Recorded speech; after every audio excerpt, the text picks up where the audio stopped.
Hey, what's up? I'm Hi. Kat. I'm Abby. Can you not talk over me? Okay. Abby and Kat were born in 1997 and became best friends when they were 6. Grew up together and started a band and bonded over music ever since. 20 years later, they are all grown up and spend their free time analyzing lyrics. Now here they are talking all about their Lord and Savior, Dr. Taylor Allison Swift. Taylor, if you're listening, we love you. Hello, I'm Kat, I'm Abby. and we are Swift Lore Podcast, where we talk about the lyrics and lore of our Lord and Savior, Dr. Taylor Allison Swift. Absolutely, that's why we're here. This week is our sleepover episode, Woohoo! and I have a surprise. A surprise? Surprise. Oh boy. It might not be what you think. Oh boy. Is it sparkly juice? It is, it's sparkly juice. And No way. You are not about to. and cupcakes. When we were in like 11th grade, every single we'd have all these sleepovers at my house because it was when we were in the band, and every single time I'd make my parents get us sparkly juice and cupcakes. That was our thing. So I wanted to get sparkly juice and cupcakes. It was she brought out the wine glasses and I thought I was like, you think it's gonna be alcohol? No, this is children drink. well, I was like, oh god, I know what happened last time we drank alcohol in the pod. You were like, yeah, I edited that. It took a while. So this is our sleepover episode. We're talking about songs that we listened to and connected with in high school by Taylor Swift. Yes, and like the ones that have the vibe of like how you would talk at a sleepover. Yes, and we are also in our jams. I got my lover PJs. I'm wearing a shirt that says, "In my defense, I have none," and I'm also wearing. They're like red plaid pajama bottoms. Just It's very Evermore quoted. quoted. I also have kind of Evermore-y nails. They're like coppery, sparkly. I really like them. And so we're having a little slumber party. We're gonna throw it back. Talk about what it was like to be 15. But we're not covering 15. No. No. I am covering Enchanted. I'm covering I Knew You Were Trouble. And our last episodes, hint songs don't make sense because we posted the Lost episode because I'm having a bit of a mentee bee. as am I. That's why it's gonna only do the social media content because I just gotta stop having a mentee bee for like 2 minutes to make a post. I'm gonna put this on silent. Yeah, I Keeps going. texted Kat because my therapist said, Abby, you're doing too much. You have to take 2 things off your plate this week. And I said, but I like all my things. I like having a full plate. It doesn't feel like it's an anchor. Cheers to that. Cheers. With our non-alcoholic sparkly juice. Woohoo. Oh yeah, that tastes like 11th grade. It's so good, though. Everyone, go have some sparkly juice with your bestie. Pause this. Go get some sparkly juice. Come It's back. everywhere right now because, I mean, we're recording this before Thanksgiving. Mm-hmm. It goes up after Thanksgiving. But like Thanksgiving holidays, they usually have them out. This was right in the intro of Wegmans. This is a Wegmans ad, actually. Wegmans, please sponsor us. I wish we were sponsored by Wegmans. That would be great. I love how my song is so angsty because that's what I was like when I was 15. That's fair. I feel like mine was just, it's Enchanted because I was so idealistic with my list of attributes that if boys had it, I would have a crush on them because I'm gay. I had you know what? I'll get into it when I cover my song, but I just have this specific memory of being at my house, the house I grew up in, and you came over and I was in my feels because depression. And I was talking about how sad I was, and Kat was just like, let me cheer you up with a song I love. And you played Sparks Fly by Taylor Swift. And I said, no, that doesn't resonate. And then I played Cry by Kelly Clarkson. And you said, Abby, this is really sad. I have no memory of that, but I love it. I think about it pretty often. I'm just like, let's feel better. And you were just like, No. That's the thing about me is when I'm sad, I have to feel my feels. And then also sometimes when you're sad and it's like, listen to this happy song, it's like, why are they happy? Yeah, it doesn't help me. It doesn't help me listening to happy stuff. So I listen to sad stuff. But the thing is that, as we've covered, I'm sad a lot of the time. That's my secret. I'm less sad than I used to be. I'm in a very stable, healthy place. Humble brag. No, I'm finally That's doing just a straight okay. up brag. Stop bragging. We get it. It's pretty rare. I was there. Thanks for 1,000 listens on the pod. I can't remember if we said that last week. 1,000 listens and 1,000 followers on Instagram. 1,000 followers on Instagram. Well, I'm sure we'll be past that by the time this episode goes up. Yeah. But it's exciting. I've never had 1,000 followers on Instagram before on any account. Me Me neither. We're out here. I'm so all excited. The messages, and like we post a lot of like questions and polls and stuff on our stories, and like all the answers and stuff. It's so fun to see. I also don't know if we want to say this now, but I'm excited. We might have our first guest. And we're not going to say anything else about it. We're not going to say anything else, but it's exciting. We love a guest. We love a guest. Here's the thing about rock, paper. I want to go first. That's fair. You know what? I was literally going to say we shouldn't do rock, paper because you should go first. Same brain. Same brain, same hat, same X. Brain cell, ping pong, da, da, da, da, da. Also, I feel like I've made it because someone reached out and asked where I got my glasses. That did happen. I was reading the DM and I was like, this isn't for me. Let me mark it as unread. Well, at first I was like, wait a minute, my glasses? And then I double checked that you don't wear glasses. That reminds me of when I started wearing contacts in like 8th grade. My good friend who had been my friend for like my best friend for like 2-3 years goes, I didn't know you had blue eyes. I am so unobservant, and I think part of it is that I do have friends who sometimes wear glasses and sometimes don't. And also I've known you since you got, like, you didn't have glasses, then you had glasses, then you didn't anymore. You knew me pre-glasses. It's just all versions of Kat exist in my head at one time, so I just never know. True. And I mean, I wear my contacts all the time. This is such an interesting conversation. I know, they're really eating this up right now. They said, we want to hear about Kat's eyes. Actually, Kat's eyes are gorgeous, but she doesn't like being complimented. Draw a cat eye. Anyway. It's your turn. Okay. So I knew you were trouble when you walked in. Okay. I Knew You Were Trouble was on Taylor's 4th album, Red, and then was, of course, re-released for Red, Taylor's version. It premiered as a single, so the album came out in October, but it premiered as a single on November 27th, 2012, which is almost 11 years exactly ago. Wow. By the time this comes out, because right now it's, yeah, 17. By the time anyway. I think. It wasn't on purpose. Yeah. We just are masterminds for real. I actually wrote, oh God, time, because 11 years? Like, I am consistently haunted by that. Great Taylor ref, bro. Oh gosh. To promote Red, Taylor played a new song each week on Good Morning America. This was the 3rd song that she played. That's so cute. I didn't know she did that. Yeah. She played it on October 8th, and then it was digitally released the next day. Then the album came out. And then November 27th, it was her first single. The re-release was November 12th, 2021. We've covered other songs before about the re-release, so I won't really go into that. And one of the key differences between the two is that the Taylor's version doesn't have a period at the end. Period. I Knew You Were Trouble. No period. It's open-ended now. It is. Open to possibilities. I was going to make a period joke, but I can't think of any. Oh, I can make one. 2012, I got my first period. Oh my God. That's what it was. When Red came out, it still had the period, and now you have it. Here's the thing, is that's so good, and I don't know if I'll keep it in. Because that's TMI, but also it's a little funny.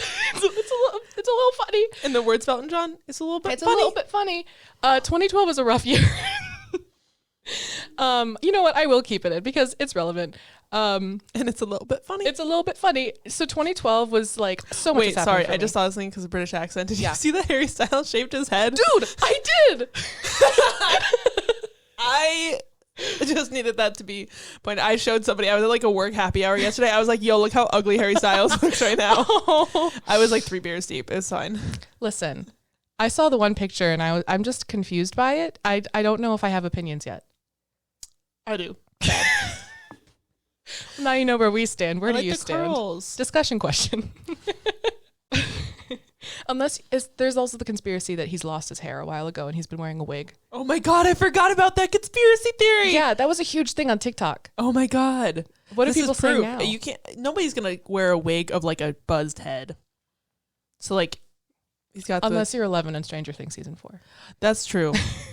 Just for funsies. Maybe he's a stunt double in season 5 of Stranger Things. I'm starting that rumor now. I'm owning that rumor. Harry Styles season 5 confirmed. He's number 12. I thought you were trying to say he was going to be 11 stunt double. Oh no, I'm saying both theories. So okay, if one is right. So his power is that he can shapeshift. Well, no, stunt doubles. They just gonna. Have you seen Spaceballs when they have the like really obviously bad stunt doubles? Or like our joke on the sitcom where anytime we do stunts, it's just brooms with our faces on them. One day the sitcom will be made. One day. Oh, I swear there's no alcohol in this. This is just how we are. It's the sugar. We're not used to having sugar. We're in our 20s. We've also been like this for 20 years. I'm just a teenage girl in my 20s. What can I say? You know what? We're taking so long that I'm going to blow through most of these notes and just not talk about them. No, you can talk about them. I mean, you don't have to. I'm not going to pressure you. It peaked at number 2 on the Billboard Hot 100, right behind Locked Out of Heaven by Bruno Mars. Are you kidding me? Locked Out of Heaven? That song is a bop. It's a banger. It's a banger. Bruno Mars was everywhere at the time.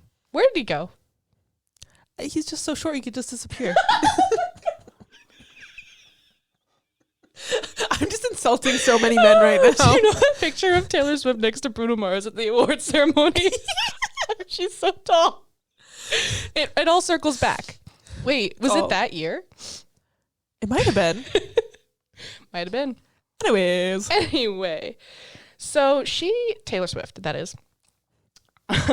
She thought people were going to freak out over this song because it was so different. And that was actually a huge thing with critics. Because it was so poppy. And so different. I feel like this was the first time that people were like, girl, you are not country. What do you mean this is a country album? Yes. And that caused a lot of controversy.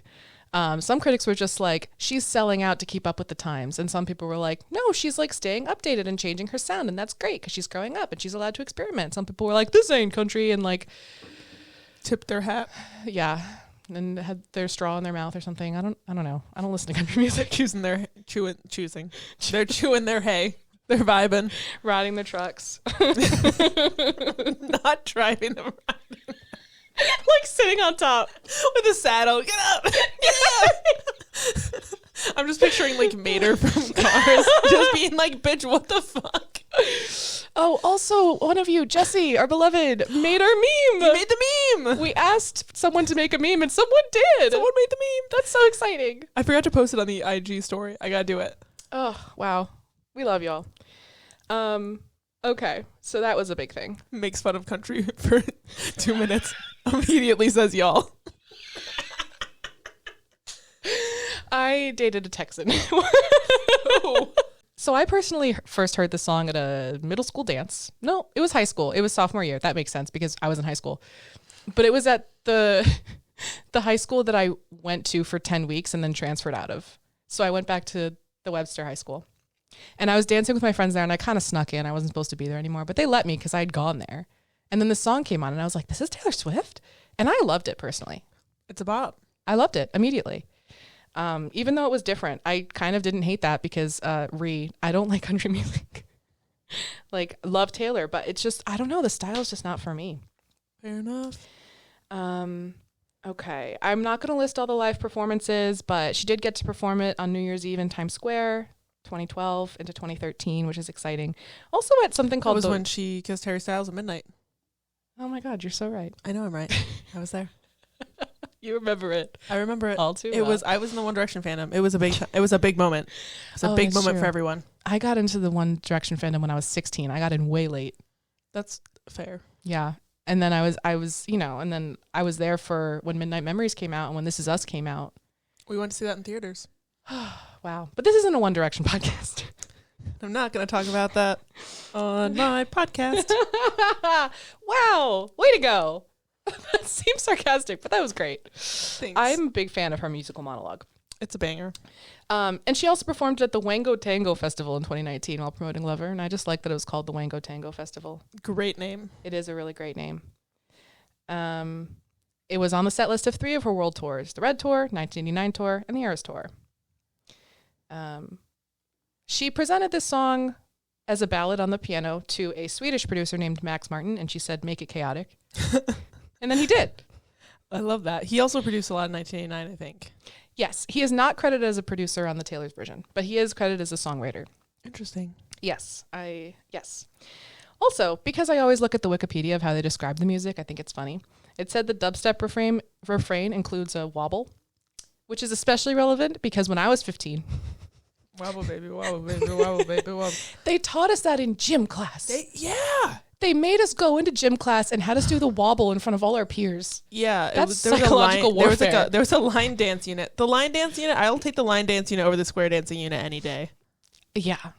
Did you have to do the high school square dance unit? I don't know. I blocked a lot of that out. Valid. Freshman and sophomore year, I was so cringy. My therapist would tell me I wasn't cringy. I was a kid. Whatever. I was cringy.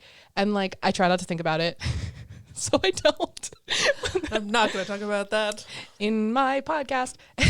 La la la. La la la. And then I just wrote, wow, I'm so glad I'm not 15 anymore. If you're 15, my condolences, my dude. It sucks. I wrote a lot of jokes in here, like I'm a stand-up comedian, about what it was like to be 15. I want to hear them. So the first one. I'm hovering. Okay, you're ready. I'm hovering on ready the, for the bumps. Here, I'll move this. So when I was 15 years old. What a joke, am I right? Yeah. Like, all I wanted was for a boy to like me. That is all I wanted. Literally, in the whole world, I was like, if a boy likes me, then I'll be happy. That's the secret. That's the key. That's what I'm missing. And no boys like me, and that's why I'm sad. That wasn't the joke, Kat. Well, I don't know. No, you'll know the joke. Here's the joke. Joke incoming. It's not that funny of a joke. It's really bad, actually. It said, Abby, you have depression. You need meds, not men's. Thank you. You were right. It's not funny. It's hilarious. I appreciate you. A couple other personal corrections. Some personal corrections. I'm not okay. This is the Mentee B week, guys. Be considerate. Okay. I have a journal I should probably burn from high school. I have multiple journals, actually. Same. And I've kept them because I find them funny sometimes. So anyway, there was this one entry where I was just heartbroken that this guy, we didn't even do anything. We like texted a few times, and then I decided he was weird and I didn't want to be with him anymore. And I was just like, I can't believe this. And there were so many journal entries about me processing this that happened. It's really bad. Classic abs. And I took a picture of it because the very end, I'm going to have Kat read it. Let's just say the song ended and I didn't feel any emotions that time. I guess I really did decide I'm over him. Decide. P.S. Taylor Swift, I knew you were trouble. Yes. Smiley face. I like that you also sign your journal entries with a big heart and then your name, because that's how I sign mine too. Sometimes you just got to have a little self-love amidst the depression. Why be depressy when you could draw a heart next to your name? There you go. There you have it. Free therapy, folks. In the music video, she has pink ends. Oh, that was a look. And I wanted so to look like that. I got pink ends at one point. It was brief. I had blonde hair and then I dyed the ends pink. I don't remember that, but I believe you. Coincidence? Yeah. Coincidence? Absolutely. Sure was. It was like a year later and I was not thinking about this music video at all, but it is a look. In this song, she says she's basically blaming herself after a toxic relationship because she ignored red flags. And it reminded me of that quote from BoJack Horseman. When you look at someone through rose-colored glasses, all the red flags just look like flags. Fair enough. I also love the universal experience of dyeing your hair after a breakup. It'd be like It's that. so real. The music video also has a narrative moment where she says, I think the worst part of it all wasn't losing him, it was losing me. And I wrote a whole paragraph about that. Just, it's not worth it because you're wonderful just the way you are. Go find someone who sees that too. Exactly. Like, there's somebody out there for everyone. Yeah, don't. Oh, I actually, the one note I wrote kind of slapped about this, actually. I want to hear it. Okay. I just see the phrase, drop them like a hot potato, and I'm like, that's not it. That wasn't the beautiful. Are you sure? That's pretty beautiful to me. I love potatoes. I said, don't fit yourself into someone else's mold or into places you've outgrown. And I stand by that. Tea. I also love this concept because it's so true. And like when I was younger and also just growing up, I used to lose myself in relationships and I really absorbed into the other person and abandoned my lifestyle for theirs because I wanted to be cool or accepted or loved. And eventually I realized that I wanted to figure out who I was and what I like to do. but that took like a lot of my life to figure out. Yeah, I got there about 6 months ago. Yeah, it's a long journey, and I'm sure some of you listening have maybe experienced something similar. Yeah. It'd be like that. Final fun fact, there's a goat remix of this song. Oh, iconic. And we love that for us, for Taylor, for the goat. Okay. The lyrical analysis, which isn't that heavy because there's a lot of repetition in this song. Fair enough. Fair enough. It starts with Once Upon a Time. There are 3 Taylor Swift songs that start with Once Upon a Time, and now we've officially covered all 3 of them. We have all of the times. In 9 episodes. In 9 episodes. I can't get the monologue songs out of my head. You can't stop. Can't stop, won't stop. I just thought that was fun. We had Forever and Always, Mastermind, and now this one. So she begins the song with that idyllic scenario, Once Upon a Time, and then immediately says a few mistakes ago. So she's immediately negating and being like, Once Upon a Time, and then that, like, oof. She said, this is not a fairy tale. This is a drunk at the bar story. Exactly. I was in your sights, you got me alone. It kind of insinuates like that he's like preying on her a little bit, like seeking her out. Especially like your sights, isn't that what it's called? Like when you're aiming. Hunting. Yeah, when you're aiming through the barrel of a gun or something. I know gun terms. I've seen a gun on TV. I've seen a gun. You know, I'm actually rifle certified. Why? How long? How long? Well, have you been rifle certified that I haven't known? A while. Say it out loud. Rifle certified. So basically, when I was 11, my dad. 11? Yeah, my dad said, "I'm going to teach you how to handle firearms safely," and so I took courses. I got taught by a guy with a hook for a hand, and You didn't tell me that a guy with a hook for a hand taught you gun safety? 15 years ago? You've kept this from me for 15 years? I thought we were friends.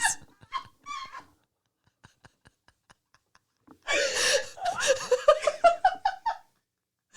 literally, what do you mean? Oh, I don't know if I've mentioned this. No, you have not. I would have talked about it so much more. You think me being the way I am, I wouldn't have brought this up before?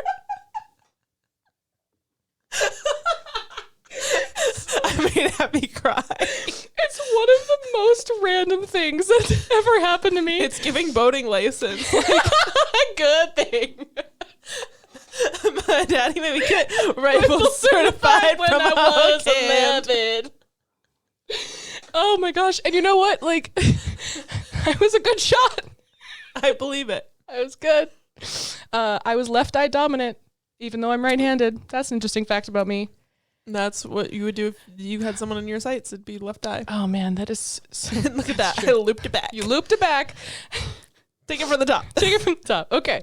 I am Cat. I'm happy. Okay. You got me alone, which is kind of similar to a line in the song Girl at Home, which is also on Red. You found me. You found me. You found me. E. Ah. No more monkeys jumping on the bed. I don't know why that's where my brain went. I was doing Sesame Street. What are you doing? I don't know. What is going on? This is what happens when we film past like 6 p.m. Oh, Lord. Okay. Swift Floor After Dark. Okay, so you found me. It implies that maybe she was lost or in hiding and he found or discovered her. It could also mean that in meeting and dating him, she found herself or like a version of herself. So, what do you think about that? I guess you didn't care, and I guess I like that mood. That's so real. It's like a moth to a flame, me and people who don't like me. I just want so bad. Like, oh, you don't like me? Let me try so much harder to make you like me. Can I please change your mind? Like, it's bad. Oh, you don't like me? Haha, bet. Bet. And then they keep not liking Here's me. the thing, it never works. And then I'm like, haha, run. Bet. It's a trap. It never works out. No. Never. Find someone who sees your worth. Period. This is where the period went. This is where the period went. It went right here. Oh, gosh. When I fell hard, you took a step back. So it's very much a cat and mouse game. Trust fall. Gone wrong. He pulled away when things got started. It also, this first verse paints some of the red flags that she wished she would have realized or connected before she got involved with him.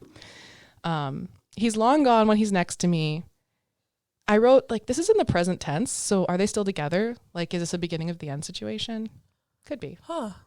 Yeah, I feel like that could be. Yeah. Could be. And then I connected that to, like, Say Don't Go and Is It Over Now, where it was very similar. It was like the end, where she's ruminating on these things. Yeah. I She realized, loves to have a little rumination. don't we all? I realized the blame is on me. Like, she blames herself so much in this song, it hurts. Like, there's... I think in all of Red songs, like... Yeah, this poor baby. I knew you were trouble when you walked in. Again, blaming herself. Shame on me. Taylor, you're young. How old is she? 21, 22. That's so young. Like, I know that, again, you're technically an adult. Your Please. frontal lobe isn't developed. I'm still not sure I'm an adult. I'm 26. Yeah. Flew me to places I'd never been. Like, the relationship was new and exciting. And at 20 and 21 years old, of course you're going to want to jump in, even though there's risks or red flags, because that's exciting. Like, makes sense to me as a person listening. So I actually connected Flew Me to Places I'd Never Been Till You Put Me Down, connected it to the song Superman. Genius actually made this connection. I didn't. Shout out genius. You've got points sometimes. That song refers to the man as a hero flying around while she waits on the ground for him. And this is another metaphor about how he took her to new heights just to drop her from them, so the fall was twice as painful. Wah, wah. Womp womp. Now I'm lying on the cold, hard ground. Goat noise. That was my note, literally. So thank you. Moving on. You're welcome for the brain cell ping pong. Da, da, da, da. No apologies, he'll never see you cry. Now we're in the second verse. In the song Mr. Perfectly Fine, there's that line, Mr. Never told me why, Mr. Never had to see me cry, Mr. Insincere apologies so he doesn't look like the bad guy. So there's a bit of a connection there. And also, he doesn't apologize to her, and so she feels like she can't be vulnerable and express that she's hurting, because then she'd be looked down upon. And it's like, that's the one thing that she has, is she can pretend that she's not devastated while internalizing all of the blame. Like, all these complicated, horrible emotions that she's also keeping to herself because she wants at least a little bit of power. It's like the All Too Well short film scene. It is. There's so many themes that are similar to that. Pretends he doesn't know that he's the reason why. Also reminiscent of our discussion on All Too Well, where he's casually cruel and doesn't even notice how his actions affect her. Because he's a bitch. And then I also wrote, he's the reason for the teardrops on my guitar. Throwback to my grandmother's anniversary party. Okay. The perfect anniversary song. It's If you're great. having an anniversary coming up, your partner comes home, you got a bunch of candles lit, you're like, let me put on some music, and it's just fucking Drew looks. it's Like, say 8-year-old another man's name. It's 8-year-old Abby covering teardrops on my guitar. Because you don't want to stream the stolen version, so No, that's true. It's my version, Abby's version. Yeah, there's nothing like it. That'll really win him. You heard it here first. Tell us your results. we're not single. It's fine. Oh gosh. Okay. I heard you moved on from Whispers on the Street. Reminds me of that part in Is It Over Now, where she's talking about hearing from the press and fans about his relationship and affairs outside of their relationship. A new notch in your belt is all I'll ever be. He sees her as an achievement, and just like he got her, like he wanted the chase, he got her, and now he can say he had her. Boo. Boo. Now I see. She's figuring all of this out, like she took the rose-colored glasses off. Like, now it's all clear to her. He was long gone when he met me. So this is the pre-chorus again. She changes a little bit. And it's implying that he wasn't invested even from the start, and that this was a pattern he already had with women, which is another reason why she should have known that she wasn't going to be the exception. Like, this is just how he is. We go through the chorus again, then we get to the bridge. This isn't that emotionally devastating. You can do it anyway. The bridge. Yeah, it's the bridge. It's fine. It's fine. The saddest fear comes creeping in, that you never loved me or her or anyone or anything. Yeah. Yeah. It sounded like when the AI tries to read a word where you put too many vowels. I am Siri. Yeah. No, you know what I mean? This is like, This is my final note. oh, really? Yeah, it is my final note, and it's kind of sad. So we'll have to come up with a fun note after this. But basically, she worries that none of it is real to him and that he's always been this way. But also when she says, you never loved anything, it's like she's calling him out for being entirely loveless But maybe it's easier for her to believe that he's never loved anything than it is to admit that he's loved people, just not her. Ouch. Okay, so maybe we did need the sound effect. Ouchie. And look, I felt. If we want a funny note, it's giving psychopath. Oh, yeah. And I almost talked about that, how, like, it is giving sociopath if you never loved anything. But it's like, is that really how it is? Does he really not care about anything? Or is it also just that he acts like he doesn't care about anything to the point where he actually starts not caring? It's like the, fake it till you make it, but with like apathy for things. Right. And it's when like you're that cool going guy thing of like, oh, I don't care about anything. I'm just vibing. Like, I'm just here. I'm just doing stuff. But it's like, that's a shitty way to live.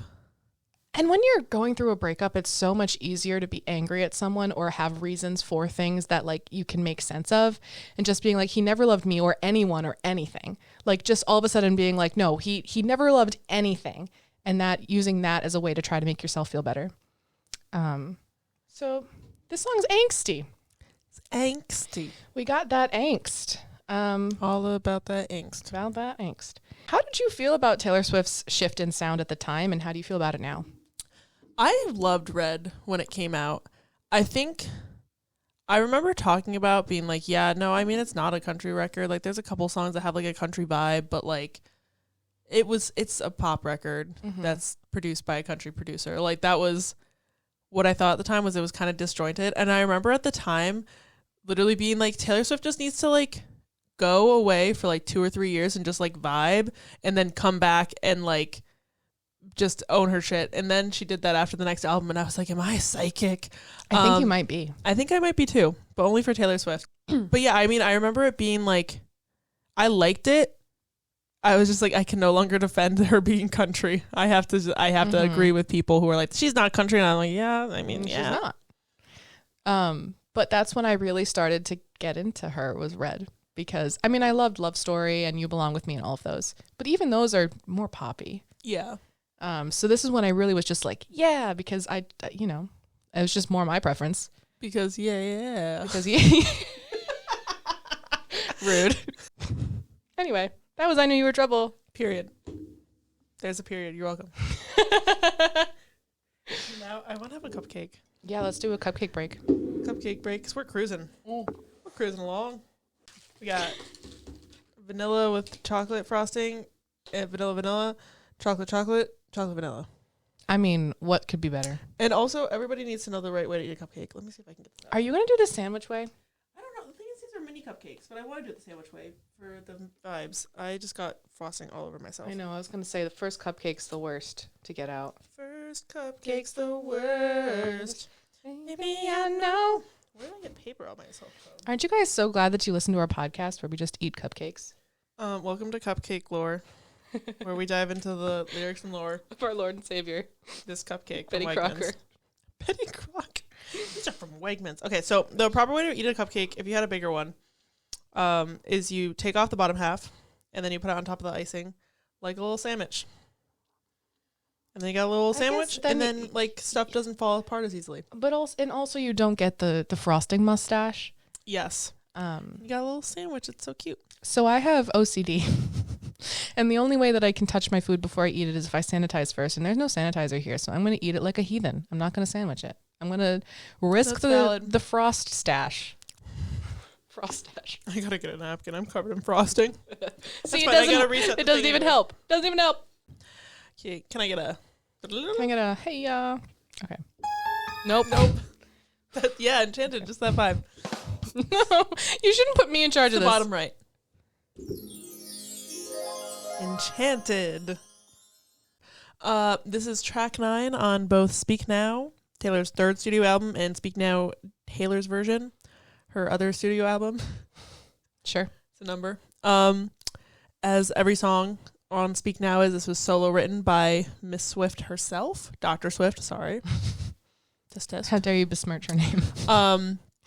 Originally, this was produced by Nathan Chapman, but the re-record was produced by Christopher Rowe. I don't know how to say his last name. It's Rowe. Could go either way. Could be Ow. Maybe the R is silent. Could be. Who's to say? Who's to say? Him probably. He probably He says. probably says. He's probably said his last name before. Probably. I don't know. It's possible. Allegedly, this song is about Adam Young of Owl City. And he did the most cringy cover response once the song was released. That if Taylor had been still considering dating him, I assume she would block him on everything. It's giving me when I was 15. Yeah, it really. He's like, Taylor, I was. It's like, no, ick. Bleh. I think I only listened to like 10 seconds of it and I said, I don't have to listen to the rest of this. Yeah, I just listened to like the clip of, because he changed some of the lyrics when he did his response to be like, I was enchanted to meet you. It's like, this could have been so cute, but the Taylor, it was just like, bleh, bleh. I mean, I know I'm gay, but it gave me the ick so bad. Performance history, according to setlist.fm, this has been played a total of 181 times. I don't know if she's on stage right now, if she's played it yet, so it might be 182. But this is on the Eras Tour set list, so it's played every Eras Tour show. It was also on the Speak Now Tour set list, as well as the 1989 tour mashed up with Wildest Dreams. So if you go on setlist.fm, it doesn't like say it was on there, but it was. It was just like a little blip in there. It was a surprise song like 5 times on the Red Tour, and then on the Reputation Tour, it was a surprise song in East Rutherford, New Jersey at MetLife Stadium. Oh my gosh, we were there. We were there years later, but still, the vibes were there. It's true. And that's where we saw Enchanted live. Oh yeah, we did. That was the only Speak Now rep song until she added Long Live. After we'd seen her, it's fine. No, we are actually better about that. I'm really mad. And I'm very mad she cut it from the movie. I'm unironically angry. It might be on bonus features. Like I if you hope get a so. DVD. I hope that she releases like an extended cut. I think we will. Oh, you're gonna help her? You said we. I think we will release that. I'm like, you just like, surprise, I'm Taylor Swift. Could you imagine? I would have a full mental breakdown. I would need to be institutionalized. Taylor Swift chooses I get some great to grippy use songs her free time to pretend to be and talk about herself and her music, and then spend hours editing it. I've never actually seen you edit it. Have you ever seen me and Taylor Swift in the same room? Kind of. Yeah. That's true. We were in the same arena. It was a trick of the light, actually. Could have been stunt double. There was a project. I put a mop with my face on it next to you, and then I jumped down. And I and was just too into it. I mean, really, no one was looking at me in the stands. I mean, I couldn't really see her face from where we were. Like, actually, like I saw on the screen. The conspiracy thickens, is what I'm saying. In conclusion, wow. My personal connections to the song. I listen to the song every single time I go on a good first date. Like when I get home, I'm just like, That's very cute. oh my God. And then every single time it doesn't work out and I'm just like, I love your optimism. Your endless optimism. maybe it's me and my blind optimism to blame. One day it'll make it out of the draft, maybe. I also have this very distinct and very deeply cringy memory that I'm going to share with the class. Okay, I'm ready. Of in 8th grade, I had a crush on this boy. He's gay, as am I. And he knew. I did not know about either of us. And so I had a crush on him because we were friends, whatever. And we went to the drive-in with his parents. And like, I remember on the way home, like, because it was, it's like late. And we're like driving home and I have my like little iPod Nano, I believe at the time. Mm-hmm. And he was like, oh, like, what do you listen to? I was like, Taylor Swift. And he was like, oh, like, choose a song. And I chose Enchanted because You were trying to just like hint real hard. so I was trying to hint real hard. And then I think like the next day or something, he was just like, yo, I just want to be friends. And I was heartbroken. I can imagine so, but I don't really think that's that cringy. I see your train of thought. Like I see Well, it it. was cringy because I sat there and was like, oh my God, is he going to kiss me when I get dropped off? Yeah, with his fucking parents in the car as my parents were waiting for me to get dropped off. Girl, be so fucking for real. Into the lyrical analysis portion of the evening. I don't know why I said it like that. I didn't like that. It's fine. I didn't hate it. I'm here. I'm talking. I just be talking. Just keep talking. See what happens. You're like, thanks, I will. now I'm like, was that a threat? No, that was earnest. Get quiet now. It was earnest. Please share. This is the perfect way to encapsulate the feeling of meeting someone and immediately having that like spark of like connection and the potential for like dating and love and blah, blah, blah. That was a very romantic description, I know. Listen. And it also feels like a diary entry in like the best way. Because I know when I write in my diary, I hype things up. I mean, we have officially read my diary on the pod. I won't read mine because I only have ones that are recent here. I don't have my old high school ones. My diary entries don't sound like this. I wish I could find one from that date. From Enchanted era? From my Enchanted era. There I was, again tonight, forcing laughter, faking smiles. So dramatic, first of all. Love it. But also, like, it's kind of the idea of, like, her public persona at the time and still now is, like, this very, like, happy, bubbly girl. It just must be, like, so exhausting to always have to be, like, on and, like, happy anytime she goes to an event. I feel like that's just me in most social environments. Yeah. That's why I get so tired. I just get very sleepy. I just want to sleep. Walls of insincerity. I love this line. A banger. But also it's like, yeah, Taylor's being insincere, but so are other people. It's like these multiple like walls and like barriers between her and other people around her. And like that's probably why the party is so boring, because everybody is all putting on their fake persona of like who they're supposed to be, and that's just like not fun.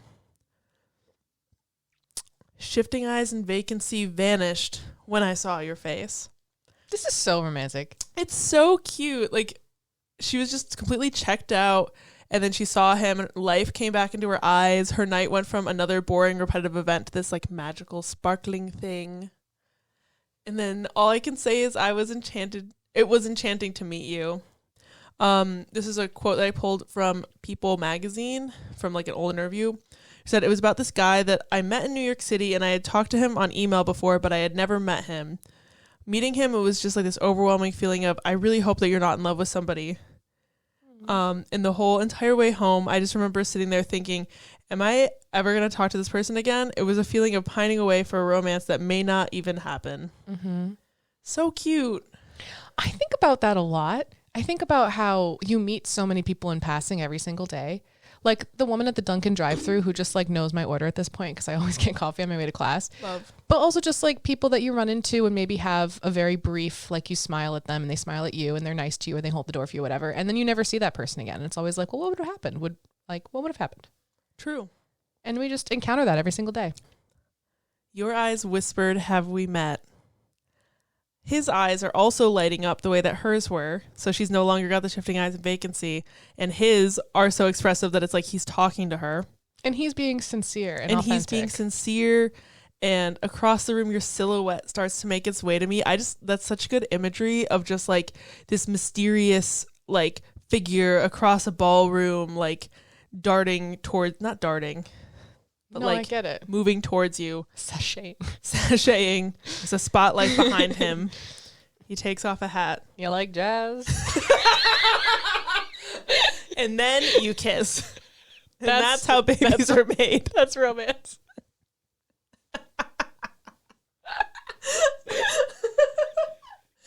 Anyways, the playful conversation starts. Counter all your quick remarks. Like passing notes in secrecy. Ugh. The cutest way to describe flirting that I've ever heard in my entire life. Because like that idea of like you're talking to each other and you're making these like kind of like jokes back and forth that are relevant to the main conversation, but like not really. And it's like you're passing notes with. That's so cute. Yeah. The song is really good. It's so cute. And I didn't fully appreciate it until Speak Now TV came out. And now I'm like the song is so beautiful and so pure and so sweet. It's so cute. I love it so much. This night is sparkling. You know, like sometimes you look back on memories and they just have this like magical, like sparkling quality of like the perfect night, and it's like it doesn't matter what happened before or after, because like that exact moment was like exactly how it should have been. And like it's also, she's talked about like glitter gel pen songs. I feel like this is a glitter gel pen song. I just had that thought. I was like, is this but the lyrics are also so like, yes, so feather quill. Yeah, it's both. It's feather quill with glitter ink. Yeah, that's what this is. It is. And then sparkling also is like stars sparkle, like little like lights, twinkly lights, fireworks. These things all sparkle in the night. I'm wonderstruck. Another quote from Miss Dr. Swift herself. Using the word wonderstruck was done on purpose because that's a word which that person used one time in an email, and I don't think I've ever heard anybody use that term before, so I purposely wrote it in the song so he would know. Passing notes in secrecy via song lyrics. The way my jaw just dropped. It did. I watched it happen. I was there. I love that for them. Is that so cute? Yeah. Oh, God, I wish he had made that cringy response. If he had just, like, written a song back, would Travis Kelce even be here? Oh, man, wait. We didn't talk about Karma's the Guy on the Chiefs. Oh, my God. We'll get there after this. We'll get back. We'll circle back. But also, would it have been better or worse if he came back with 10 million Taylor Swifts? Like... It's weird because I hate goodbyes. Like, I think that's worse. It's weird because I hate good gifts. Good gifts. I like that you're implying that every song he's ever written is just Firefly with slightly different lyrics. It's because it's the only Owl City song I know. That's valid. I'm so sorry. That's valid. I had that. It was a free download of the day back with iTunes Store. You might walk her out. In my day, the iTunes Store did a free song of the day, and I downloaded Firefly by Owl City. It's also a banger. I'm not gonna lie. It's a great song. It's magical. It's I'm trying to go back to the old home. Like, I've dropped Cat off at the nursing home. We're back. Oh, we're old. Also, Wonderstruck, her iconic perfumes were Wonderstruck and Wonderstruck Enchanted.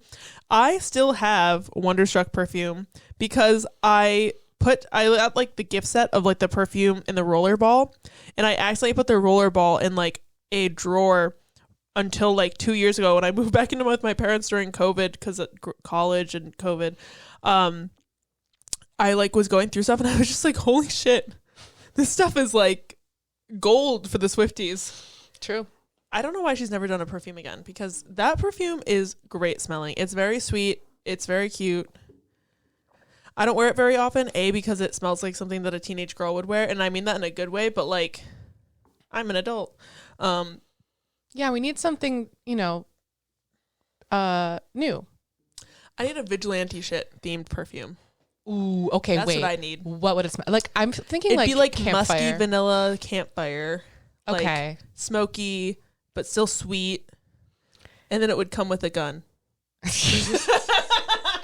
But only if you have your rifle safety.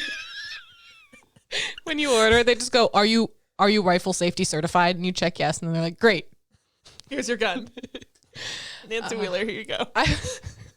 I would also, just to circle back to my rifle safety training, I think I'd be more or less useless if I were to handle a gun now. I haven't touched one in 10 years? 10 years. Yeah, a while. Wait. 5 years after the safety training, you handled a gun? What? Abby? Okay, listen. Yeah, I'm listening. Tell me about the gun. Because my brother was like, he did like shooting. It wasn't hunting. It was like shooting. He did like so he did that. So we had discs, guns in the house. Yeah. Like, I don't even know what it's called, but he did competitions and stuff. Like it was a thing. And I should know what it's called because I used to love that game on the Sonic versus Mario 2016 Olympics Wii game. Right. So we used to have like BB guns. There were BB guns in the house, and we would practice. It was very Nancy Wheeler coded of me. I would practice shooting cans. That's incredible. I can't believe I was friends with you at that time and did not know. I don't know if I told anyone. That's fair. Except for one classmate who was also in my rifle safety class. He called me Abby the Sniper. Anyway, that was you thought nobody liked you romantically. Don't do this to me. The way that in junior year, this guy wrote me a Valentine in Spanish for our Spanish class, talking about how he wished he knew me better, and I was just like, no one likes me. Anyway, back to Enchanted.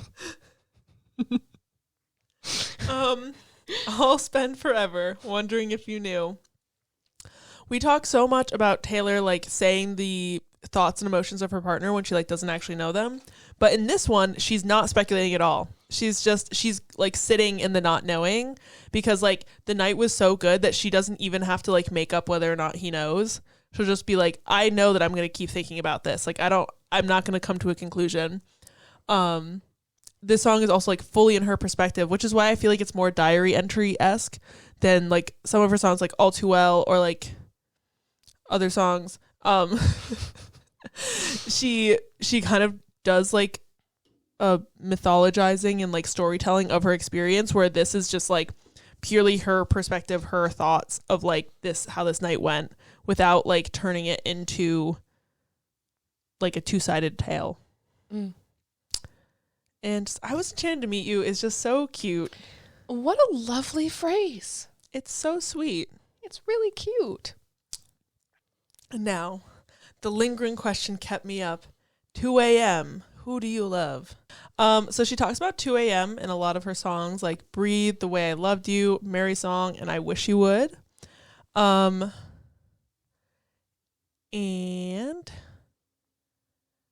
I wrote like for the who do you love, I just wrote, she wants to know if he loves someone else or if she has a shot. Great note. Wow. That is the song. That's how it goes. Yep. I'm sure you didn't know that before. I just opened your eyes to that. I wonder till I'm wide awake. This is like that feeling when you're just like you meet someone and then you're trying to fall asleep and you're just thinking about them and then like you're almost asleep and then you're just like, oh my god, but what about the way he looked at me like that was different. So then you're wide awake again, then eventually you're just like, all right, I'm up, might as well write a banger about it. I assume that's what Taylor Swift says. Every night I wake up. Adam Driver, what are you doing here? We're talking about a different Adam. Hey. I had to sip my my grapey juice. Wishing you were at my door, I'd open up and you would say, "Hey."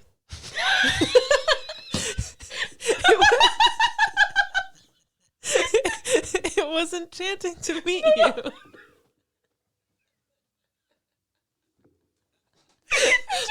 It's like 2 o'clock in the morning. Somebody knocks on the door and you open up and it's just like leaning against the door frame. Hey. She writes this whole beautiful, poetic, romantic song.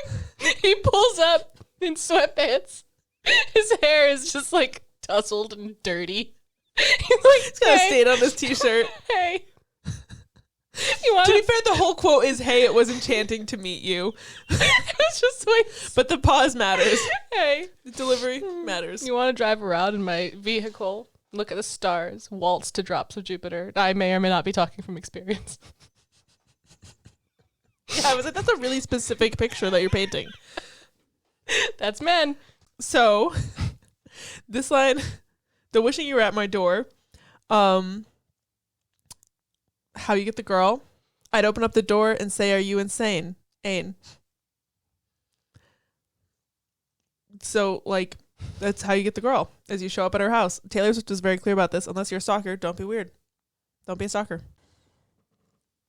And also, she's not just daydreaming about him showing up, but also about him feeling the exact same way and, like, using the exact same language as she used when he shows up, because he just feels so the same and they're such like twin flames that he'd show up and be like, I'm going to say the exact thing that you've been thinking.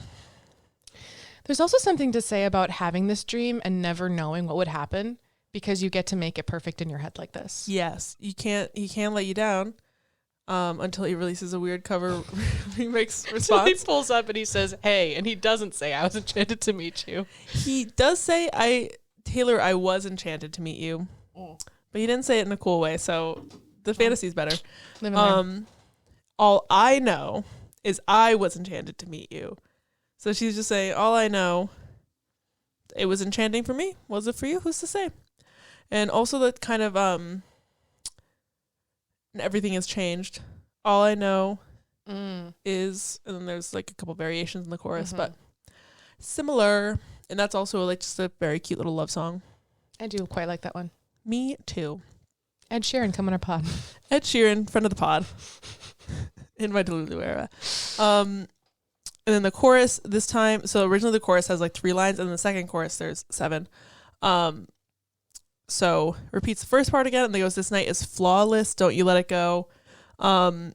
In fearless, it's the first kiss, it's flawless, really something, it's fearless.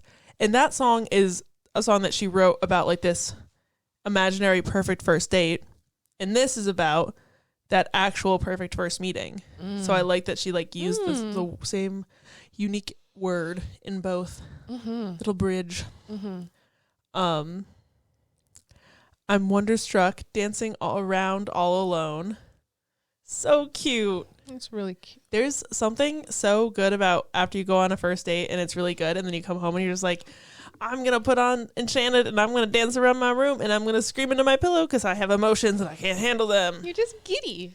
And then also in 15, dancing around the room when the night ends. So that's like, she's also, I mean, she's like 18 or 19 when she writes the song, but it makes her feel like she's like a young teenager again because she's just this giddy, cute little love. This is me praying that. I don't have any notes on that. I just wanted to say it weird. I don't know. That's where I'm at. This was the very first page, not where the storyline ends. She's creating this storybook romance, mythologized version of her life. She's imagining this as the first page of an epic love story, not knowing if it's a short story or if it's an epic. This song is really so romantic. Like, I'm just so blown romantic. away. It's I so don't know good. if I've ever just sat down and thought about these lyrics and how beautiful they are. They're so good. My thoughts will echo your name. Sorry, I just started like salivating for no reason. 2 songs of hers talk about echoing their name. In Treacherous, your name has echoed through my mind, and I just think you should know. And then in Don't Blame Me, echoes of your name inside my mind. Halo, hiding my obsession. So like this idea of like a name echoing in her mind is something that happens a lot for her. And I love that. Yeah.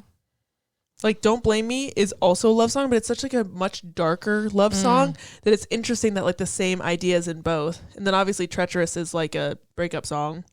So the fact this is the first time that she has that echo your name in my mind idea. And what a cool way to just be like, I can't stop thinking about you. Yeah, it's so cute. I'm glad that she reused it because it's such a good like, Yeah. we love it. These are the words I held back as I was leaving too soon. I was enchanted to meet you. So she went from being at this party where she was miserable to feeling like she had left too soon. Like she wanted to stay longer so she could talk to him. So cute. And I will also say that up until the re-recording came out, I thought as I was leaving too soon, I thought it was as I was leaving to sing because she doesn't really enunciate. Because it goes like the melody kind of drops there. So it's like, as I was leaving too soon. So I have an auditory processing disorder. So I don't really know what lyrics are until I read them. It's just I go on vibes alone. And when I knew this song prior to like becoming more of a Swiftie after Speak Now TV came out, but I thought it was This Love is Sparkling. Like I thought it was a song about a relationship that was like actually happening. I knew I was enchanted to meet you was the line, but I thought it was just like reflecting like I'm so glad we met because I love you. Wait, that's cute. Yeah. We're going to rewrite it now. Taylor. I'm rewriting it. We're taking out all the Taylors. We're replacing Adam Young's version in the collective psyche with our version, which will be this song, Gabby's version, but just with all of our misheard lyrics. Oh boy. Please don't be in love with someone else. Please don't have somebody waiting on you. before she was questioning if he loved someone else, and now she's just begging him to not be in love with somebody else and to be like available for her to fall in love with. And then also the like, please don't have somebody waiting on you, like girl at home. The idea of like, don't look at me, you got a girl at home. And she mentions like waiting for him to come home, whatever. So like she's saying, if you're already dating with someone, I'm out immediately. So I'm not a homewrecker. But if you're not, hey, what's up? I can't do the hair behind the ear because I'm wearing over-ear headphones, but just use your imagination. Or don't. It's up to you. And that is actually my last note because the last chorus just repeats, and the please don't be in love with someone else, please don't have somebody waiting on you, just repeats over and over again. Honestly, I have chills every time that one line comes up. I don't even know what it is about it. It's just like, it's just like that yearning. Like you don't know what's going to happen This song is so yearning coded. It doesn't even, she's not even saying, please like me back. She's saying, I like you so much. And I'm so hoping that you don't love someone else so that maybe we could have this fairy tale. And just, and maybe you'll be enchanted to meet me. Yeah. It's cute. So cute. Discussion question. Have you ever experienced one of these like enchanted first meeting moments? Mm-hmm. I have.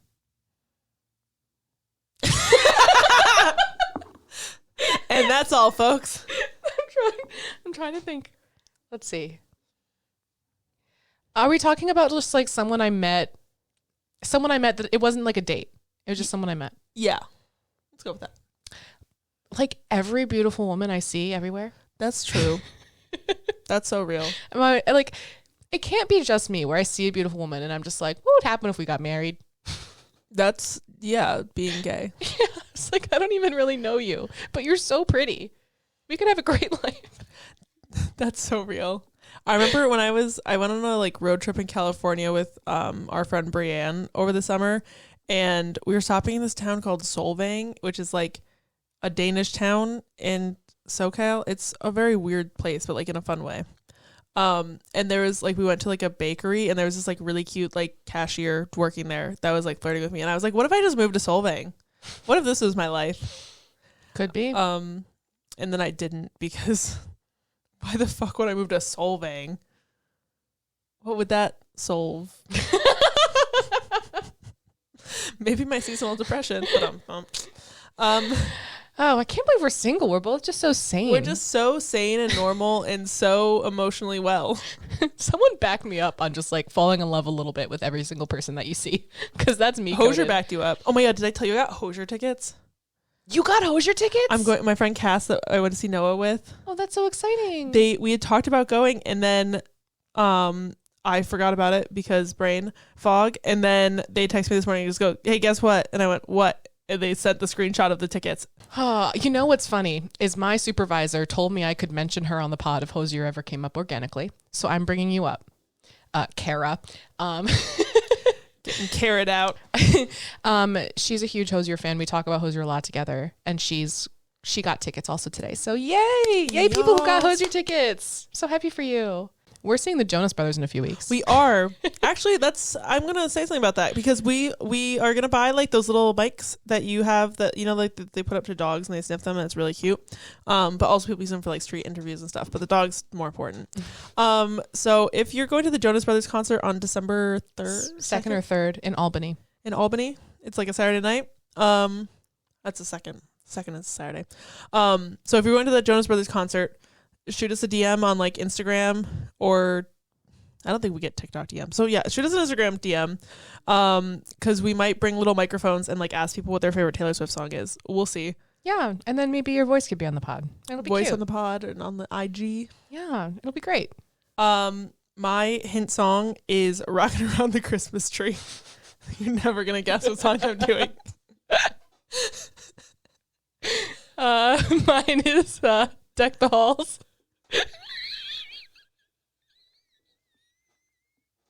That's not relevant. Wait, no, it's what's the one that goes la la la la la la?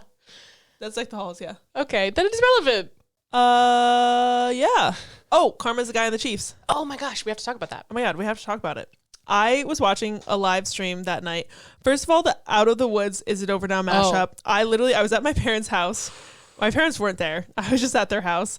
And like I was laying on the couch with the dog and I'm watching a live stream and she starts doing the bridge of Out of the Woods and I'm laying on my stomach on like a big sectional. So like I'm on it. And she starts playing it and I make a pterodactyl screeching sound and I jumped to my feet like fully upright in like 2 seconds. Like I did not know I had the strength to do that. I scared the shit out of my dog. She got up, she runs to the door barking. She's like, "Are we under attack?" And I'm just like, "Yes, mashups were on the table this whole time." Yeah, that really opens up a whole new thing about possibilities. And it's also that it goes so well together. And So good. I also like to say that when I first heard it, I didn't mention this when we recorded, but Is It Over Now starts a lot like Labyrinth. I didn't get to say that before. Very similar. So I don't know, Taylor. I'm just saying, if you do that mashup, credit me, Abby. You don't have to do that too.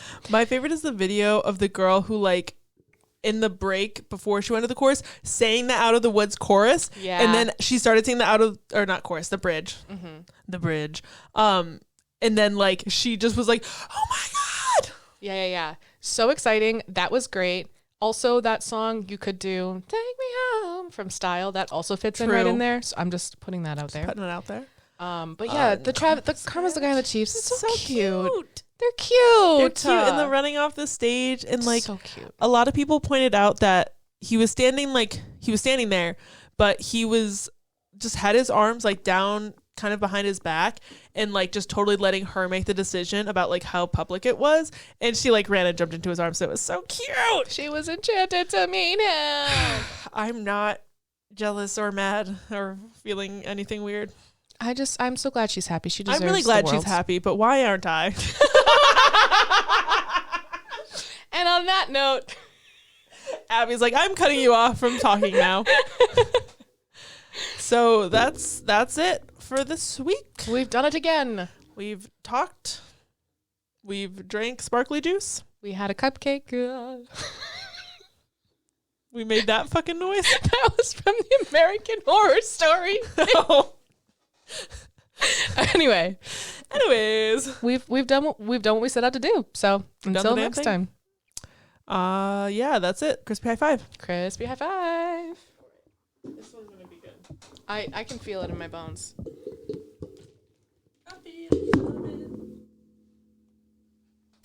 Yeah!